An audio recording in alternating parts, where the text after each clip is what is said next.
La pérdida de Cuba y Filipinas en 1898 plantea una reflexión a todos los niveles. La prensa, en parte culpable del desastre, también participó de esta reflexión ante la evidente decadencia de su prestigio. El atraso español respecto a Europa era evidente. Había que poner remedio y eso pasaba por culturizar al país, regenerarlo desde la educación.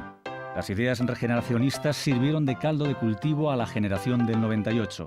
Escritores como Unamuno, Pío Baroja, Azorín o Machado insuflaron aires nuevos y esperanzadores a la cultura española y colaboraron con sus artículos en revistas literarias o en periódicos. Pues la crisis esta que afecta a la prensa pasó pronto y luego la prensa siguió la evolución que venía sin solución de continuidad desde el siglo anterior, de los últimos lustros del siglo anterior.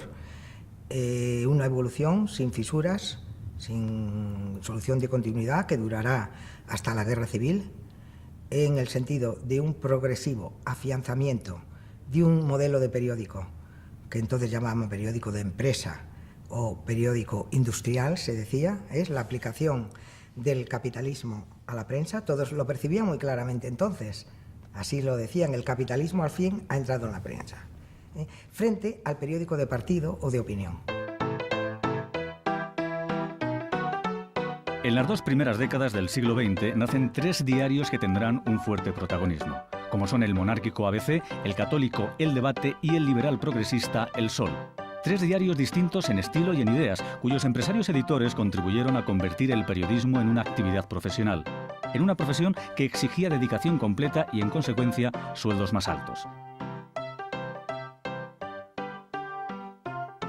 Es el caso de ABC, que al poco de nacer podía ofrecer a sus periodistas 50 duros al mes, un sueldo que no ofrecía ningún periódico del momento y que atrajo a fieles colaboradores como por ejemplo Azorín, que aunque de ideas anarquistas en su juventud, había derivado hacia una tendencia liberal conservadora. ABC tenía una amplia plantilla de periodistas profesionales bien pagados y contaba con corresponsales en el extranjero.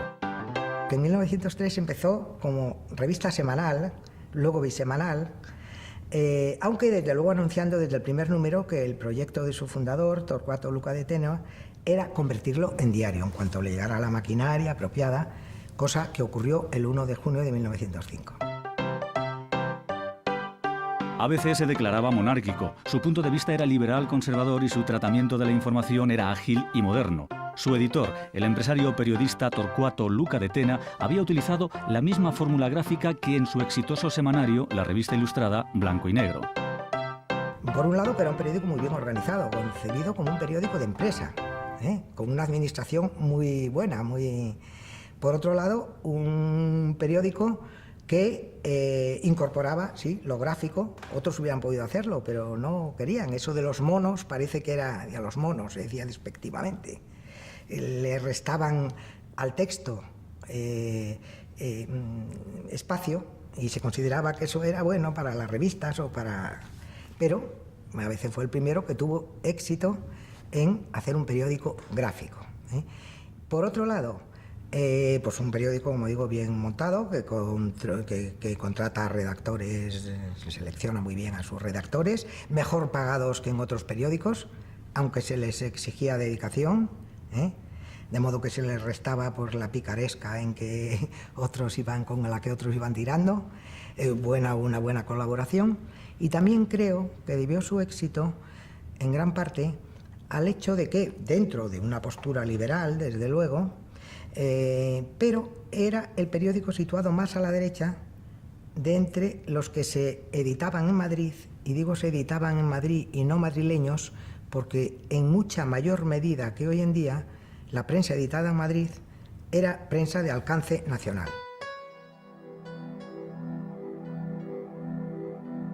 Hasta la aparición de ABC, los diarios no utilizaban la fotografía como método de aproximación al lector, pues solo una empresa arriesgada podía asumir esos costos de imprenta tan altos.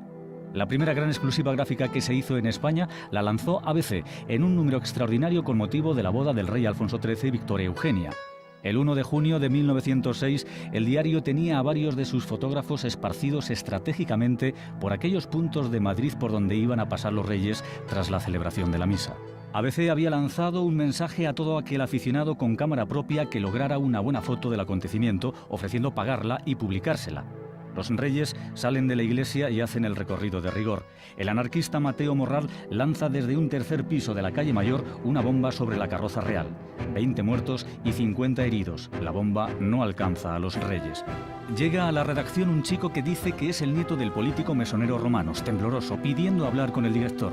Dice llevar dentro de su cámara la placa sin revelar de una foto disparada justo en el momento del atentado. Cuando la foto se revela, se confirma la exclusiva. Torcuato Luca de Tena, en vez de las 25 pesetas ofrecidas, paga al chico 300, una cifra impensable para cualquier fotógrafo profesional del momento. La primera exclusiva gráfica de la historia lo merecía. La edición se agotó rápidamente. La historia de ABC se prolonga hasta nuestros días y forma parte de los avatares de una España dividida que aún arrastramos. Todavía hoy considerado un diario conservador, pasó muchas fases difíciles, pero sobrevivió siendo fiel a sus principios. En su memoria quedó grabado el día en que, tras la proclamación de la Segunda República en mayo de 1931, fue incautado por el propio gobierno republicano en Madrid y no salió a la venta hasta un mes después, vestido con plantilla nueva de redactores republicanos. Tomada Madrid por la derecha tras la Guerra Civil, el 30 de marzo de 1939, la edición madrileña de ABC salía de manos republicanas y se unificaba con la de Sevilla. Al igual que otros muchos periódicos, mostraba su fe en el dictador y en el positivo futuro que éste podría traer a España. Es verdad que España ha cambiado desde el comienzo de ABC en el año 1903, hemos cumplido el año pasado 100 años, ha cambiado muchísimo, pero hay una idea, yo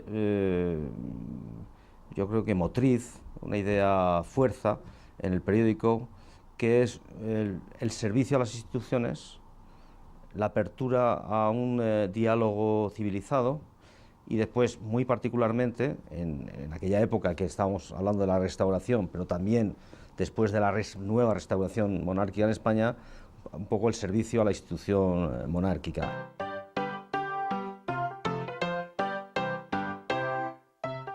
Hasta ese momento, la profesión periodística no exigía una formación concreta. No había escuelas ni universidades específicas que consolidaran el periodismo como disciplina teórica. Otro diario de gran notoriedad pública fue El Debate, de tendencia muy conservadora pero innovadora en formas, que constituye el punto de referencia en la prensa católica del momento. Un periódico nacido en 1910 como respuesta al anticlericalismo reciente de algunas publicaciones que abogaba por un periodismo limpio con su catecismo de la buena prensa.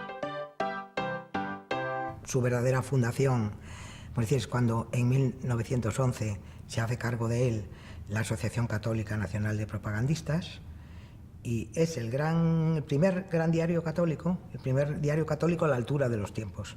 En lugar de adscribirse a causas nostálgicas y pasadas, como podía ser el carlismo, ¿verdad?, como hasta entonces había en muchos periódicos católicos, pues no, admite los hechos tal como son, las instituciones, bien sean la monarquía constitucional, primero la dictadura en la época de la dictadura de Primo de Rivera y la república finalmente. Se puede dudar de su sinceridad, pero no, lo aceptó. Y eso fue la causa de que luego no le dejaran seguir publicándose después de la Guerra Civil, sino únicamente a un periódico de la misma empresa ya, que se había fundado como vespertino, más ligero, estaba menos marcado por esa aceptación de la República, nacida en el año 35, y fue el que pudo publicarse después. Entonces El Debate pues tiene un periódico de no mucha difusión, puesto que no podía serlo, era un periódico muy serio, muy denso, pero sí muy influyente.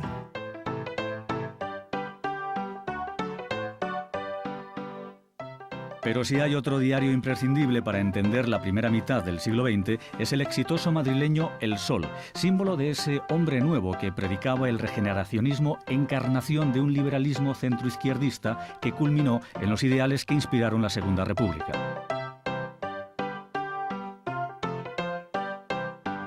Sus fundadores, Nicolás María de Urgoiti, un empresario papelero, y José Ortega y Gasset, filósofo, que le dio un soporte ideológico necesario para hacerlo, además de rentable, el símbolo de una generación nueva. Con 12 páginas de gran formato y abundante información de provincias y del extranjero, El Sol se convirtió en un importante diario noticiero con clara tendencia política e información de calidad, que reencarnó el espíritu de un liberalismo reformista opuesto al caduco liberalismo de la Restauración y que alcanzó tiradas importantes que llegaron hasta los 70.000 ejemplares. En su 6º aniversario decía que sus lectores constituyen una selección española cada día más numerosa.